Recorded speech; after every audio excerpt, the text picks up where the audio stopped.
Warahmatullahi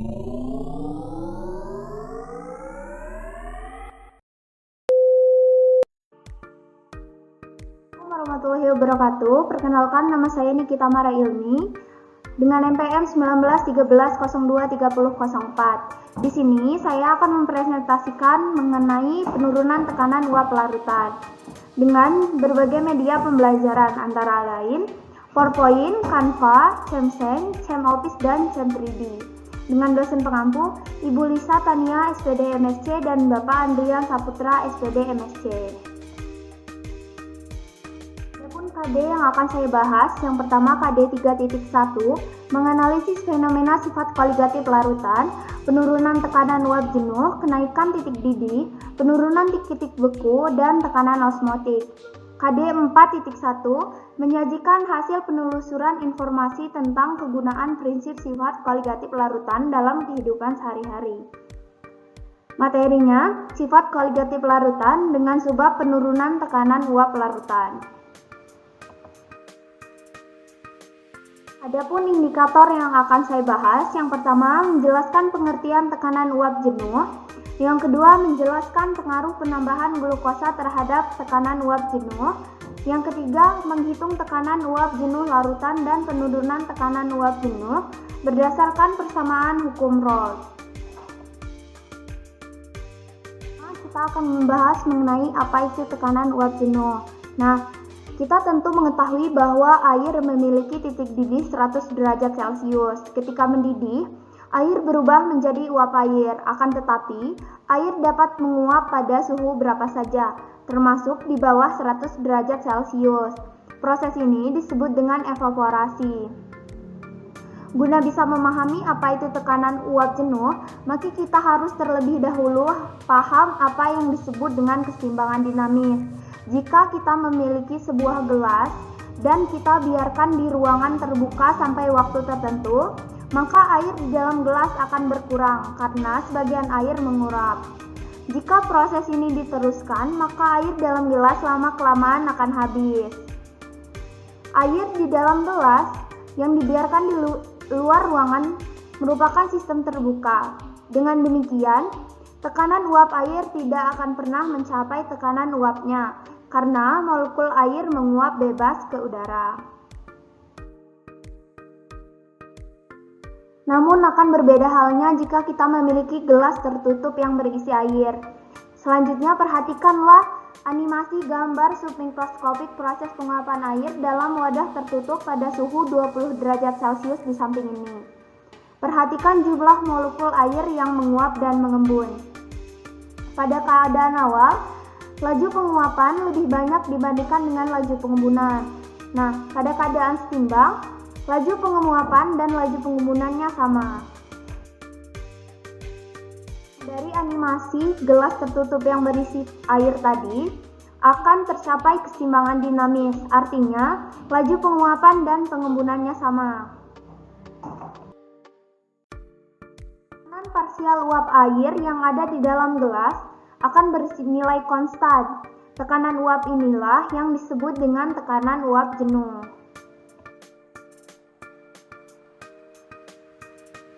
Bagaimanakah pengaruh penambahan zat terlarut atau glukosa terhadap tekanan uap jenuh? Selanjutnya perhatikan tekanan uap saat keadaan seimbang yang ditunjukkan oleh manometer. Pada air murni, manometer menunjukkan tekanan sebesar 17,54 mmHg dan pada saat air ditambahkan glukosa 0,01 mol, manometer menunjukkan tekanan sebesar 17,36 mmHg. Selanjutnya, bagaimana pengaruh zat terlarut sehingga bisa mengurangi tekanan uap larutan? Kita ambil contoh larutan glukosa di atas tadi. Pada permukaan larutan glukosa, maka tidak hanya terdapat molekul air, namun juga terdapat molekul glukosa.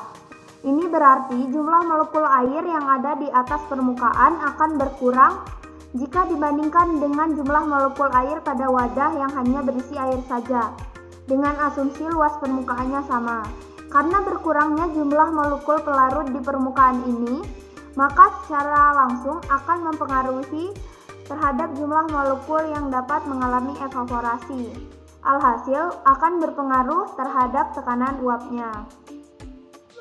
Selanjutnya dari animasi di atas tadi, kita simpulkan bahwa dengan penambahan molekul yang tidak mudah menguap pada suatu pelarut, maka tekanan uap pelarut akan berubah menjadi lebih kecil atau menurun.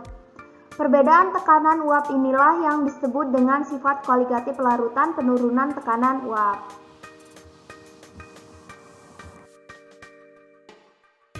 Selanjutnya adalah hukum Raoult.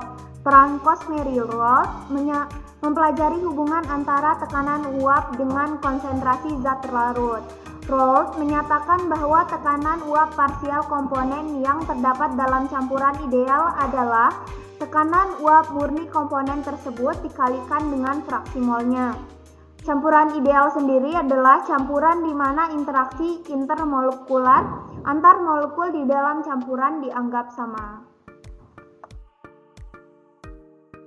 Dapat kita tuliskan rumus PA sama dengan XA dikali P0A, di mana PA sama dengan tekanan uap komponen A dalam mmHg, XA sama dengan fraksi mol komponen A, P0A sama dengan tekanan uap murni komponen A dalam mmHg.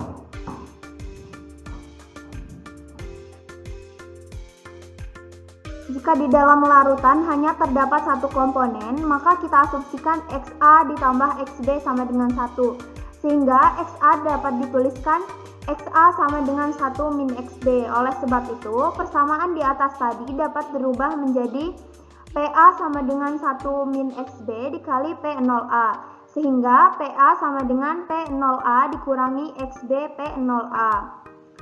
Selanjutnya persamaan di atas dapat diubah untuk mendapatkan penurunan tekanan uap larutan, sehingga dapat kita tuliskan sebagai P0A dikurangi PA sama dengan delta PA, sehingga delta PA sama dengan XB dikali P0A. Jadi penurunan tekanan uap larutan dapat dihitung dengan mengkalikan antara fraksi mol zat terlarut dengan tekanan uap murni pelarutnya. Soal tekanan uap jenuh air murni pada suhu 29 derajat Celcius adalah 30 mmHg. Pada suhu yang sama, larutan glukosa 2 molal mempunyai tekanan uap sebesar. Diketahui larutan glukosa 2 molal, P0 sama dengan 30 mmHg, mR glukosa sama dengan 180 mol per gram, mR air sama dengan 18 mol per gram. Misalkan massa glukosa G dan massa pelarut adalah P. Ditanya tekanan uap glukosa atau P.